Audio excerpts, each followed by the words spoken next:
Romantic कहानी सच्चा प्रेम। 6 साल पहले की बात है। सोशल मीडिया ने पूरी रफ्तार से गति पकड़ ली थी। श्यामली ने भी फेसबुक पर अपना अकाउंट बना लिया था। उसी साल उसका ग्रेजुएशन पूरा हुआ था। ग्रेजुएशन पूरे होते उसे एक मल्टीनेशनल कंपनी में अच्छी नौकरी मिल गई थी। स्वभाव से चंचल, शांत और हमेशा दूसरे के बारे में सोचने वाली श्यामली ऑफिस का काम पूरा करके फेसबुक लॉग इन कर बैठ जाती थी। श्यामली के प्रोफाइल में उसकी एक फ्रेंड प्रियंका थी। प्रियंका और श्यामली अक्सर फेसबुक पर कोई न कोई पोस्ट डालती रहती थी। उसके बाद उन पर आए कमेंट्स और लाइक भी ध्यान से पढ़ती और ज़रूरी होता तो जवाब भी देती। फेसबुक चलाने में उन्हें इतना मज़ा आता था कि वे उसकी दीवानी बन गई थी। उस दिन ऑफिस से निकलते ही श्यामली ने फेसबुक पर एक पोस्ट शेयर की। देखते ही देखते उस पर लाइक और कमेंट्स आने लगे। प्रियंका और श्यामली आने वाले कमेंट्स पर आपस में बातें कर रही थी। तभी प्रियंका के एक कॉमन फ्रेंड ने भी उसे पोस्ट पर कमेंट किया। उसका नाम था दुष्यंत। इसके बाद दुष्यंत और प्रियंका और श्यामली कमेंट्स बॉक्स में ही बातें करने लगे थे। 2 दिन बाद जब श्यामली ने फेसबुक खोला तो उसमें दुष्यंत की फ्रेंड रिक्वेस्ट आई थी। 2 दिनों तक सोचने विचारने के बाद श्यामली ने उसकी रिक्वेस्ट एक्सेप्ट कर ली। यहीं से शुरू हुई उसकी प्यार की शुरुआत, जो कभी श्यामली को मिल नहीं सका। दुष्यंत ने कंप्यूटर साइंस से इंजीनियर की पढ़ाई अभी जल्दी ही पूरी की थी। स्वभाव से शांत और भावनात्मक दुष्यंत हमेशा सोशल मीडिया पर एक्टिव रहता था। सोशल मीडिया पर ही श्यामली से उसकी मुलाकात हुई थी। श्यामली और दुष्यंत अब फेसबुक फ्रेंड बन गए थे। हाय हेलो से शुरू हुआ यह संबंध अब पूरे जोर से आगे बढ़ रहा था।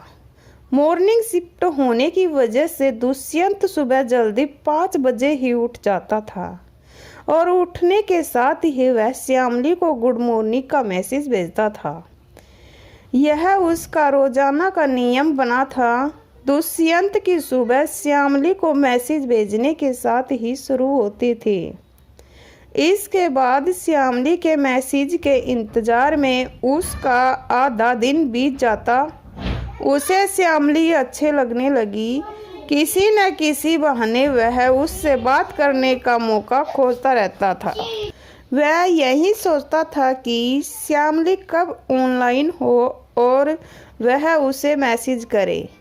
दुष्यंत एक संस्कारी घर का युवक था, इसलिए श्यामली को उस पर विश्वास करने में ज़्यादा समय नहीं लगा। विश्वास होने के बाद श्यामली ने दुष्यंत को अपना फ़ोन नंबर दे दिया था।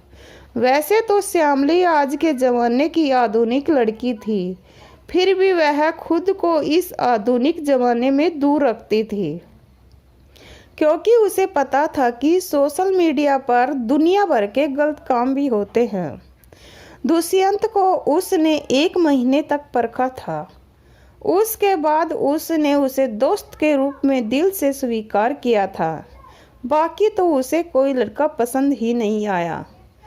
नंबर मिलने के बाद व्हाट्सएप पर गुड मॉर्निंग के आगे भी बात बढ़ गई थी, जबकि श्यामली अभी भी उसे अच्छा दोस्त ही मान चुकी थी।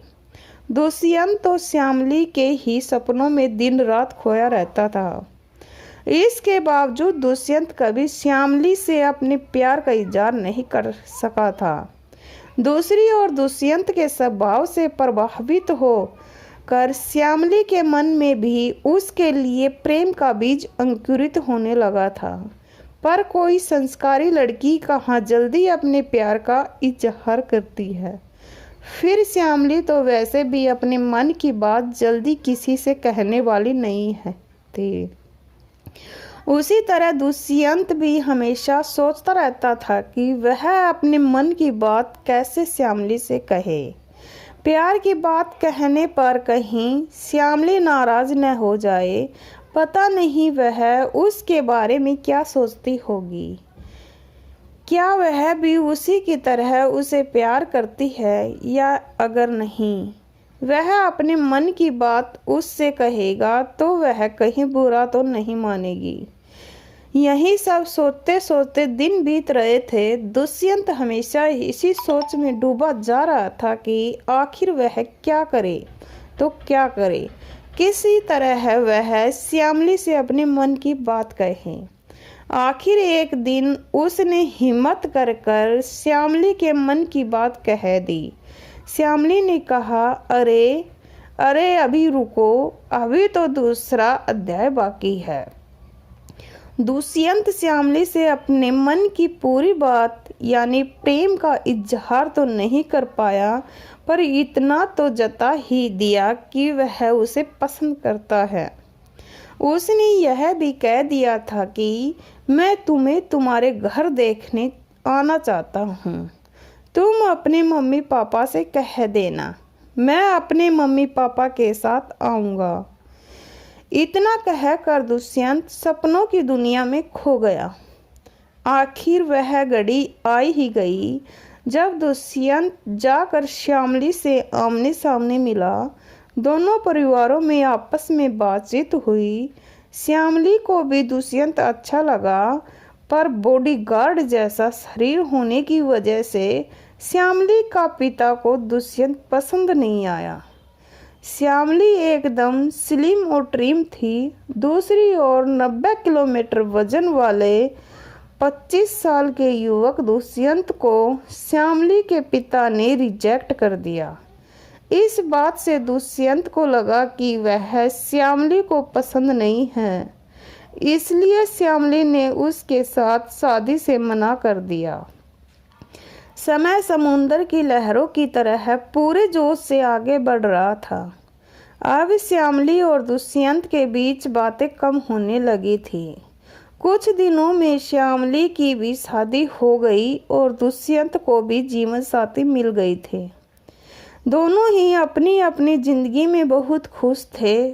फिर भी जब कभी दुष्यंत एकांत में होता तो उसे श्यामली की याद आ ही जाती थी। उसे इस बात का हमेशा अफसोस रहता कि वह श्यामली से अपने दिल की बात खुलकर कह नहीं सका। किसी तरह अपने मन को मनाकर उसका पहला प्रेम पूरा नहीं हुआ।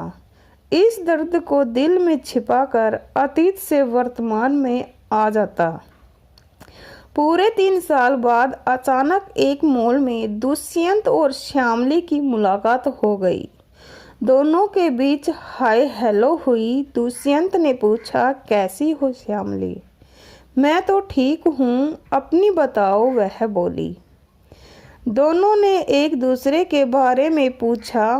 हालचाल जमाने के बाद दोनों के बीच नॉर्मल बातें होने लगी।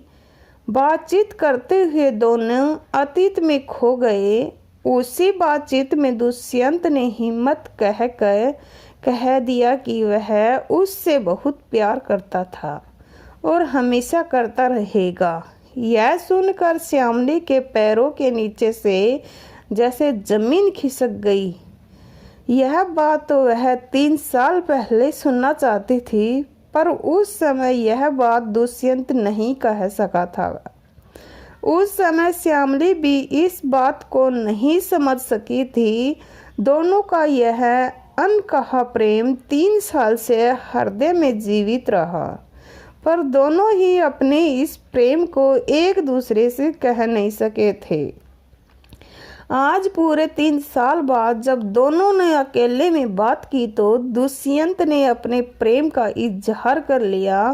वह बहुत अच्छा इंसान था। दोनों के ही मन में एक दूसरे के लिए अंधहद प्रेम था, पर समय उनके हाथ से निकल गया था। अब दोनों की ही शादी हो गई थी और दोनों ही उम्र से अधिक समझदार हो चुके थे।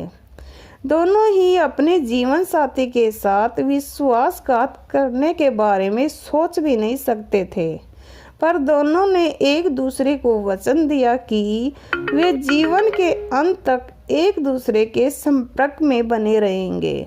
दुष्यंत और श्यामली आज भी एक दूसरे से बातें करते हैं, प्रेम व्यक्त करते हैं, एक दूसरे की भावनाओं को समझते हैं, पर दोनों ही अपने अपने जीवन साथी के प्रति पूरी तरह से वफादार बने हुए हैं। वे जीवन साथी नहीं बन सके तो क्या हुआ, दोनों एक दूसरे के मन से जुड़कर जीवन का आनंद ले रहे हैं। तो क्या अपने पहले प्रेम से दिल से जुड़ने रहना अपराध है? क्या शादी के बाद अपने जीवन साथी के प्रति वफादार दिखते हुए मनपसंद आदमी से बात करना अपराध है? अपने जीवन के साथी के प्रति वफादार रहते हुए दो प्रेमी जब आपस अधूरे रह गए थे, प्रेम को एक दूसरे से इज़हार करते हैं, तो लोग इस संबंध को खराब नज़रों से देखते हैं।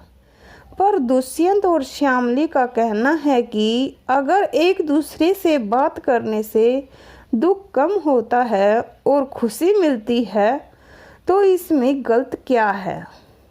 प्रेम तो प्रेम है, शादी के पहले करो या बाद में, उसमें पवित्रता, विश्वास और बिना स्वार्थ का लगाव होना चाहिए, जो केवल हृदय के भाव को जान समझ सके।